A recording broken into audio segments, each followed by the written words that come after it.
in a battle with radical Islam. Radical Islam has determined that anyone who does not believe in Islam must be eliminated. And therefore this is a war primarily of ideology. And in any war of ideology, the truth is the war can only be won by discussion.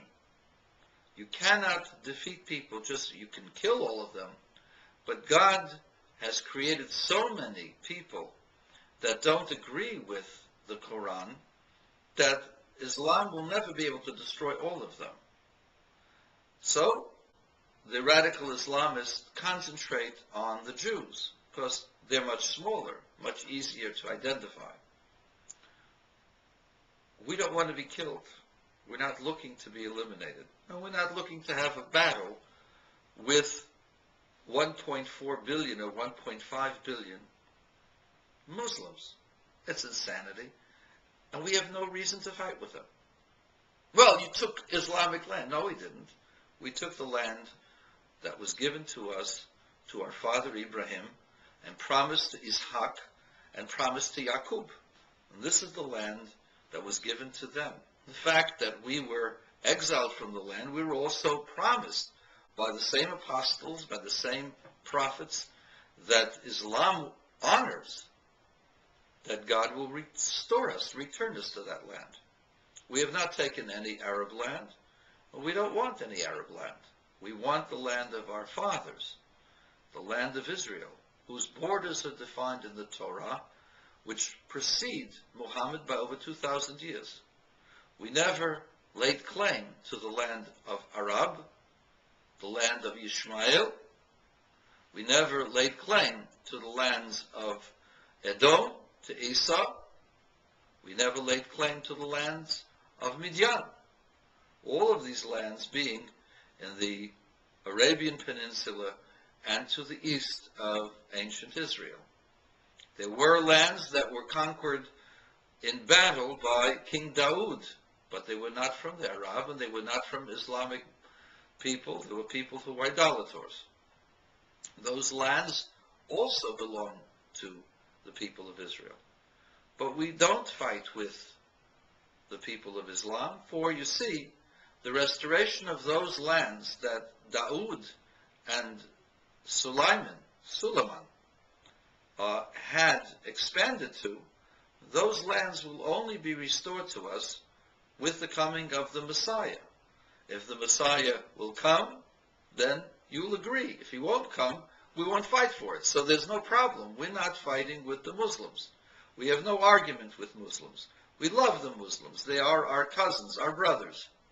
We can create a great society together. However, being that you fight with us, I ask you questions. If you can't answer my questions, you have to decide whether the Quran is really true or not. I can't answer that for you.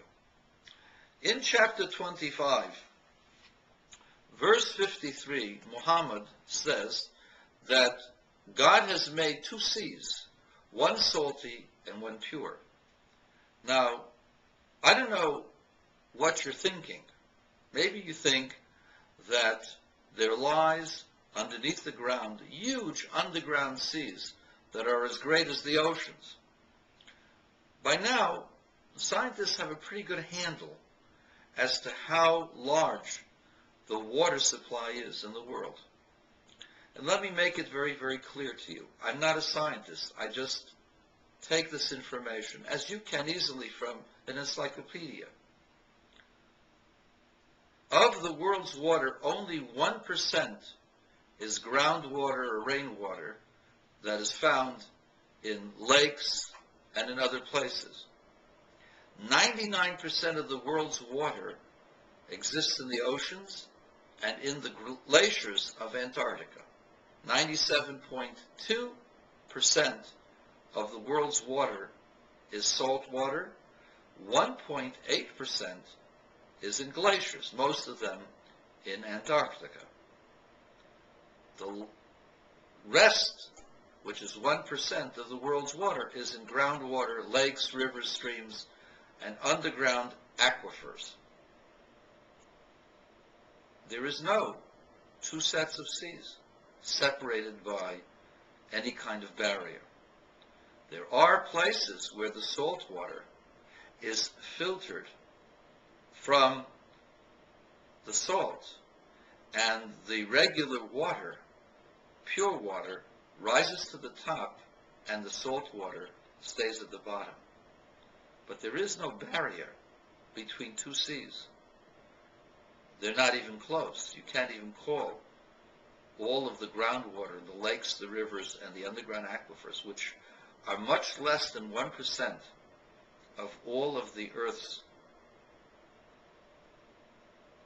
water. You can't call the aquifers a sea that's separated by a barrier, because they're insignificant in comparison to the salt sea. In chapter 25, verse 54, Muhammad makes the claim that Adam was created from the water. Now, this is absolutely incorrect. If you're looking at the ancient writings of the Torah says that God made man from the dust of the ground. And God says to Adam, after he sinned from the tree of knowledge, he says, "For you are dust, and to dust you shall return, to the land, to the earth.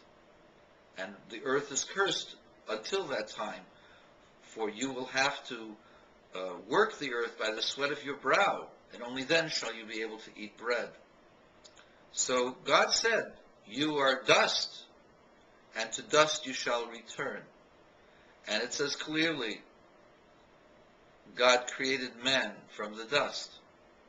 Nowhere does it say he created man from the water. Now, there are agadic, that means midrashic, places that describe that God took water and the earth, made it into a paste, and from that paste he created the life of the human being. And it's very, very similar to the beliefs of the biologists that somehow, rather than the primordial soup of the muck, water and earth, life emerged. But clearly not from water by itself. The only things that were created in water were the sea creatures. And again, the Torah was around for 2,000 years prior to Muhammad. The translations of the Torah started 1,000 years before Muhammad. And those translations were around and say exactly the same thing as the Hebrew version of the Torah. You cannot accuse the Jews of falsifying the documents when the translations were there as well.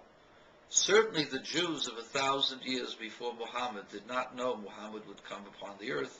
By that time, there were no prophets in Israel. Nobody had the faintest idea that there was going to be an Islamic prophet called Muhammad, and he was going to make these claims, and they would then change all of the books.